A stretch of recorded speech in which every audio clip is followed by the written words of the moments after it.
Saturday morning இன்னைக்கு கொஞ்சம் சீக்கிரமாவே எழுந்து ஃப்ரெஷ் அப் ஆயிட்டேன். லேசியா இருக்க கூடாதுன்னு. முன்னாடிலாம் அடிக்கடி வீட்டில் பிரேக்ஃபாஸ்ட்டுக்கு ஆப்போ செய்வோம். அந்த பாத்திரம் ரொம்ப பழசாயிருச்சு. லாஸ்ட் வீக் தான் போய் ஆப்ப கடாய் சில பாத்திரம்லாம் வாங்கிட்டு வந்தோம். சரி வீக் டேஸ்னா பொறுமையா சாப்பிட்ற டைம் இருக்காதுன்னு வீக்கெண்ட்ல செய்யலான் இருந்தேன். நேத்தே மாவு அரைச்சு வச்சுட்டோம். ஆப்பத்துக்கு பாயாதான் ரெடி பண்ணலான்னு பிளான் பண்ணியிருந்தேன். ஆனா இன்னைக்கு பிரதோஷம் நான்வெஜ் செய்யாதுன்னு சொல்லிட்டாங்க.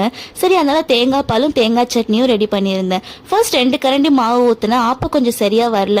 அப்புறம் 3 கரண்டி மாவு ஊத்திட்டு நல்லா ஆப்ப கடாயில மாவை சுத்தி விட்டோம்னா ஆப்பம் அழகா வந்தது.